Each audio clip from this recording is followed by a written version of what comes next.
Hello student, welcome to my channel innovation wifi study. I am Roshan. आज अपन शुरू करने जा रहे हैं एक्सरसाइज 1.3 का सेकंड नंबर पार्ट। उसमें हमारा पहला क्वेश्चन रहेगा 6 नंबर क्वेश्चन। इससे पहले हमने 5 नंबर क्वेश्चन तक पार्ट फर्स्ट में कंप्लीट कर लिया है। अगर वो क्लास नहीं देखी है तो इस क्लास के डिस्क्रिप्शन बॉक्स में या आई बटन पे उसका लिंक मिल जाएगा, आप वहां से क्लास फॉलो कर सकते हैं। और हमारी प्लेलिस्ट में सारी की सारी क्लासें प्लेलिस्ट में है, क्रम वाइज क्लासें आप देख सकते हैं। पूरा का पूरा सिलेबस एनसीईआरटी का हम कंप्लीट करने वाले हैं। तो देखिएगा 6 नंबर क्वेश्चन में हमें क्या दिया गया, निम्नलिखित को अंतराल रूप में लिखो। अब अंतराल क्या होता है, इंटरवल मैंने इंट्रोडक्शन में करा रखा है। अंतराल क्या होते हैं, जैसे एक हमारे पास में इंटरवल आते हैं। कौन कौन से इंटरवल आते हैं, एक तो ओपन इंटरवल, एक हमारे पास में आता है क्लोज इंटरवल। ठीक, तो ओपन इंटरवल क्या होता है, ओपन इंटरवल हमारे पास में ये होते हैं खुला अंतराल, और एक होता है क्लोज इंटरवल जो कि बंद अंतराल होता है। इसके अंदर अगर मैं 3 और 4 लिखूं, 3 और 6 लिखूं, तो ये 3 6 नहीं आएंगी। अगर इसमें से हमें वैल्यू रखनी पड़े तो हम रख सकते हैं 4 और 5। लेकिन अगर मैं यहाँ पे 3 और 6 लिखूं तो मेरे पास में 3 4 5 6, ये होता है क्लोज इंटरवल, ये होता है ओपन इंटरवल। ठीक है, तो हमें इसके रूप में हमें लिखना है। अब आपको ये क्वेश्चन में दिया गया है, सेट बिल्डर फॉर्म के रूप में दिया गया है क्वेश्चन में। ठीक है, आपको इसको अंतराल के रूप में लिखना है।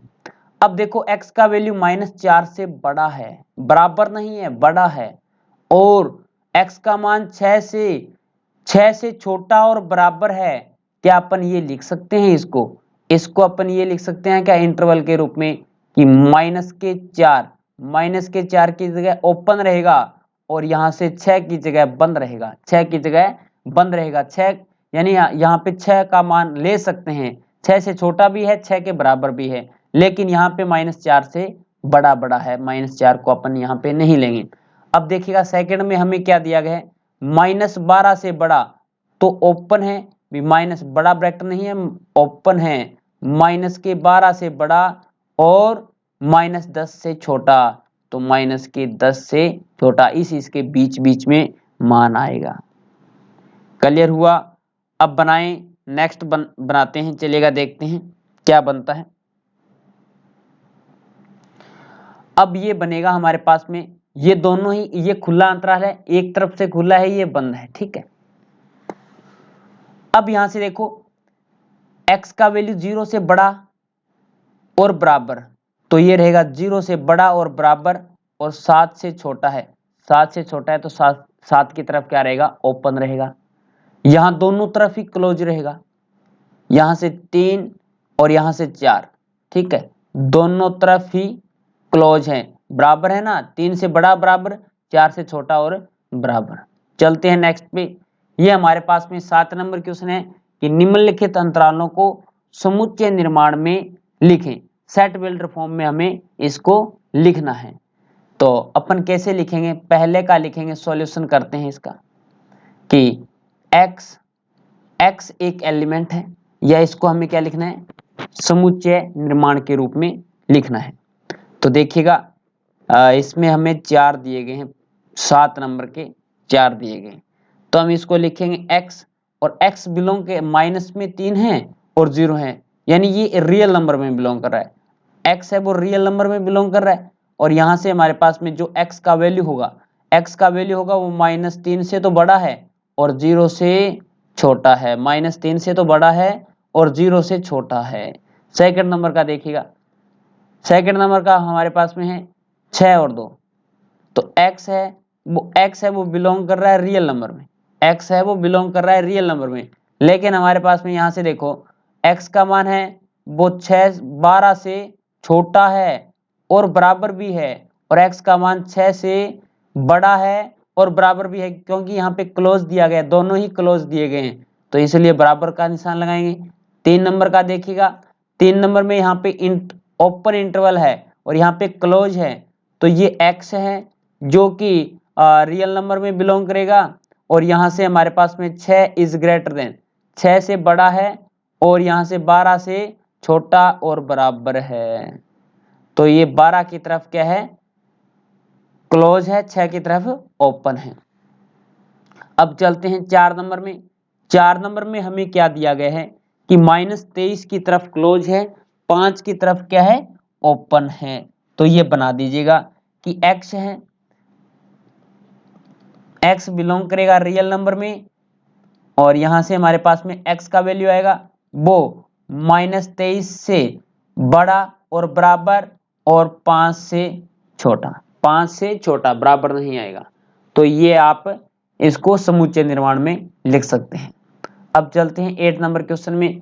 8 नंबर क्वेश्चन में हमें दिया गया है कि निम्नलिखित में से प्रत्येक के लिए आप कौन सा सार्वत्रिक समुच्चय प्रस्तावित करेंगे। और सार्वत्रिक समुच्चय क्या होता है, एक यूनिवर्सल सेट होता है, एक हमारे पास में यूनिवर्सल सेट होता है। जैसे सार्वत्रिक दाता आप बोल सकते हैं ना, जैसे ओ एक सार्वत्रिक दाता होता है, साइंस में आपने पढ़ा भी होगा, सार्वत्रिक सभी को दे सकते हैं वो, यानी यही बात इसमें होती है। सार्वत्रिक समुच्चय हमें यूनिवर्सल सेट लेके आना है। एक मैं आपको जैसे यूनिवर्सल सेट मैंने बना दिया, एक एग्जांपल के तौर पे बताता हूँ। 1 2 3 4 5 6 7 8 9 है। एक मेरे पास में ए सेट है, जैसे 1 2 3। मेरे पास में बी सेट है, 5 6 और 7 जो भी है। अब ये देखो ए बिलोंग करेगा ए में, ए बिलोंग करेगा, देखिए ए है वो बिलोंग करेगा, ए सबसेट है किसका, एक बिलोंग नहीं, ए सबसेट है, ए सबसेट है यू का, और बी भी सबसेट है, बी भी सबसेट है यू का। यानी यहाँ पे इन दोनों सेटों के लिए यू एक यूनिवर्सल सेट है, एक सार्वत्रिक समुच्चय है। तो यहाँ से ऐसे ही हमें एग्जाम्पल के तौर पे देना है। बताइएगा इसमें क्या राइट आंसर होगा, इसमें इसी तरीके से बताना है, ठीक है, समझ गए होंगे आप। और इंट्रोडक्शन अगर आपने देखा है तो कोई दिक्कत आने वाली है ही नहीं, 100% की गारंटी देता हूं आपको। यानी इंट्रोडक्शन अगर आपने अच्छे तरीके से देख लिया तो क्लियर हो जाएगा, ये बात है। अब यहाँ पे देखो पहला है समकोण त्रिभुज का समुच्चय। समकोण त्रिभुज का समुच्चय, इसके लिए हम सार्वत्रिक समुच्चय लेते हैं, एक सार्वत्रिक सेट लेते हैं पहले के लिए समकोण त्रिभुज के लिए। दूसरा हमारे पास में है समद्विबाहु त्रिभुज का समुच्चय। दोनों के लिए हम क्या लेते हैं, सार्वत्रिक सेट लेते हैं। तो पहले का आंसर लिख रहा हूं मैं, ठीक है, त्रिभुजों का समुच्चय, त्रिभुजों का समुच्चय, त्रिभुजों, त्रिभुजों के समुच्चय में ही आ जाएंगे ना समकोण त्रिभुज, ये तो अलग थोड़ी ना आएंगे, त्रिभुजों का सेट आ जाएगा। तो लिख दीजिएगा त्रिभुजों का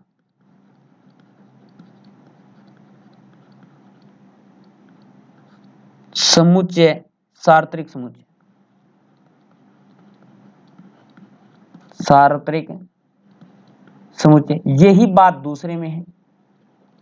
अब देखो समद्विबाहु त्रिभुजों का समुच्चय। अब इसमें समद्विबाहु त्रिभुज, जिस त्रिभुज की दो भुजाएं समान होती है उसे समद्विबाहु त्रिभुज कहते हैं। इसके लिए भी यही रहेगा, त्रिभुजों का समुच्चय सार्वत्रिक समुच्चय। अब देखो समकोण और समद्विबाहु त्रिभुज, जो हमने त्रिभुजों का समुच्चय लिया है उसमें ही आएंगे, त्रिभुजों में से ही है समकोण और समद्विबाहु और समबाहु जो भी हैं, न्यून कोण वाले त्रिभुज जो भी हैं, जितने भी टाइप के त्रिभुज बनते हैं, समकोण समबाहु समद्विबाहु। अब यहां से हमें लिखेंगे वही कंडीशन, दूसरे का आंसर भी क्या आएगा, त्रिभुजों का समुच्चय, समुच्चय सार्वत्रिक, सार्वत्रिक समुच्चय, सार्वत्रिक समुच्चय है। क्लियर हुआ, इसमें दोनों ही प्रकार के त्रिभुज आ जाएंगे, समकोण और समद्विबाहु। चलिए नेक्स्ट क्वेश्चन पे।